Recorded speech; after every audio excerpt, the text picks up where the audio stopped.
Pemirsa, sidang penodaan agama dengan terdakwa Basuki Cahayapurnama atau Ahok menghadirkan 5 orang saksi dan Ketua Umum Majelis Ulama Indonesia Ma'ruf Amin menjadi saksi pertama yang didengar keterangannya. Untuk mengetahui jalannya sidang, kita akan bergabung bersama Tezar Aditya dan juru kamera Amin Subarkah. Tezar, sejauh ini sudah berapa saksikah yang dimintai keterangan?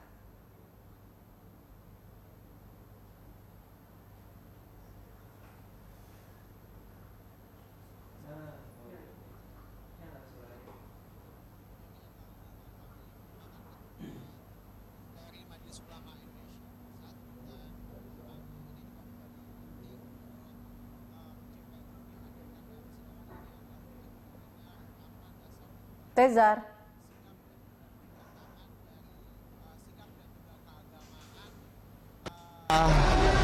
Oleh MUI pada saat itu terkait dengan pidato Gubernur DKI Jakarta Basuki Cahayapurnama di Pulau Panggang pada awal September lalu. Kemudian juga ini juga dibenarkan oleh pihak kuasa hukum Ahok yang menyatakan bahwa kenapa kemudian Ma'ruf Amin ini menjadi penting. Ini juga telusuri apa dasar dari MUI mengeluarkan sikap dan juga pandangan keagamaannya terkait dengan dugaan penodaan agama tersebut. Karena kita tahu bahwa dalam surat dakwaan ini kebanyakan keterangan dari saksi-saksi ini didasarkan pada pernyataan dan juga sikap keagamaan yang dikeluarkan oleh MUI tersebut. Memang selain dari Ma'ruf Amin, ada juga 4 saksi lainnya yang dijadwalkan akan didengarkan keterangannya pada persidangan ke-8 ini, yakni adalah Dahlia Umar. Dahlia Umar ini merupakan komisioner KPUD DKI Jakarta. Kemudian ada Jainuddin alias Panel bin Adim. Kemudian juga ada Syahbudin alias Deni. Kedua orang ini merupakan saksi fakta dari nelayan Pulau Panggang, dan satu lainnya adalah Ibnu Baskoro. Ibnu Baskoro ini merupakan satu-satunya saksi pelapor yang belum memberikan keterangannya dari 12 saksi pelapor yang sudah dihadirkan. 10 diantaranya sudah dihadirkan, 1 meninggal dunia, dan satu-satunya yang belum didengarkan adalah Ibnu Baskoro, yang kita tahu bahwa dalam persidangan sebelumnya sudah 3 kali persidangan Ibnu Baskoro tidak hadir. Akhirnya hari ini Ibnu Baskoro hadir untuk didengarkan keterangannya. Kemudian memang dari 5 orang yang rencananya akan memberikan keterangan dalam persidangan ini, 3 orang sudah terkonfirmasi hadir. 2 orang lainnya, yaitu Jainuddin dan juga Syahbudin, belum terkonfirmasi kehadirannya, Eliza, hingga saat ini. Eliza. Ya, Tezar, adakah temuan fakta baru dari keterangan saksi yang hadir hari ini?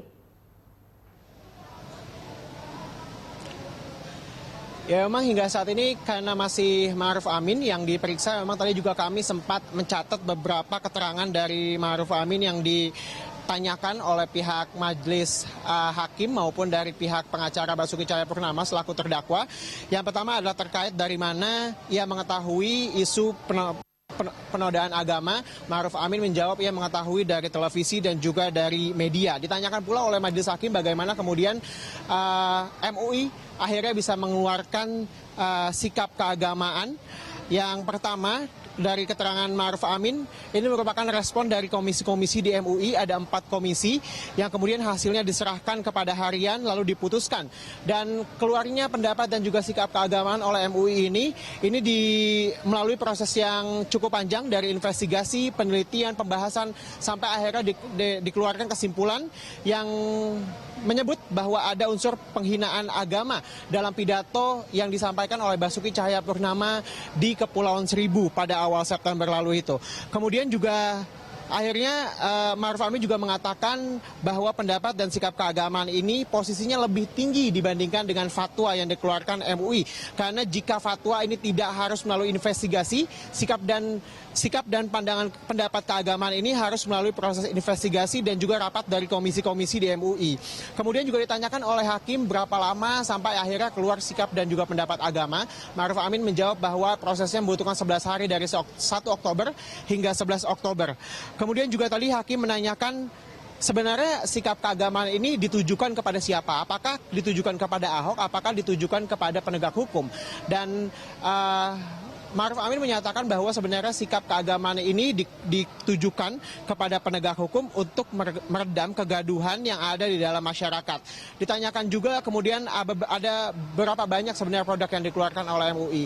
MUI menyatakan, Ma'ruf Amin maksud kami menyatakan selain ada pendapat keagamaan, ada juga fatwa, rekomendasi, seruan dan juga tausiah. Namun yang paling tinggi posisinya adalah pendapat keagamaan ini. Dan kemudian juga ditanyakan oleh Majelis Hakim, ucapan apa dalam pidato Ahok tersebut yang mengandung unsur penistaan agama. Ma'ruf Amin menjawab bahwa kata-kata dibohongi pakai Al-Maidah ayat 51. Itu yang mengandung unsur penistaan agama. Kemudian juga, namun di sisi lain juga Ma'ruf Amin menyatakan bahwa ia tidak melihat video tersebut langsung, ia hanya mendapatkan laporan secara tertulis, tapi tim dari MUI yang melihat video itu secara langsung. Dan kemudian ditanyakan juga apa tafsir atau terjemahan dari Al-Maidah ayat 51 jika kemudian ada unsur penistaan agama dalam pidato tersebut. Ma'ruf Amin menjawab, kami tidak bahas isi dan kandungan Al-Maidah, yang dibahas hanya pernyataan dari Basuki Cahayapurnama atau Ahok. Hakim kemudian menanyakan terus bagaimana kemudian bisa menyimpulkan ada unsur penistaan agama. Ma'ruf Amin menjawab karena Ahok mengatakan menggunakan surat dan ayat sebagai alat untuk bohong. Itu adalah unsur penistaan agama. Kemudian juga dari kuasa hukum juga sudah menanyakan kepada Ma'ruf Amin ini, apakah kemudian MUI ini tidak merasa perlu untuk mengklarifikasi dari konteks pernyataan yang dikeluarkan oleh Basuki Cahayapurnama saat berpidato di Kepulauan Seribu. Dan Ma'ruf Amin menjawab bahwa semua bukti sudah cukup dari video dan juga dari media. Dan Eliza, kami juga memiliki sejumlah informasi lain terkait dengan persidangan ke-8 dengan terdakwa Basuki Cahayapurnama atas kasus penodaan agama. Pengadilan Negeri Jakarta Utara kembali menggelar sidang perkara dugaan penistaan agama dengan terdakwa Basuki Cahayapurnama atau Ahok. Agenda sidang ke-8 ini adalah mendengarkan keterangan 5 saksi yang diajukan jaksa penuntut umum, dan berikut daftar ke-5 saksi tersebut.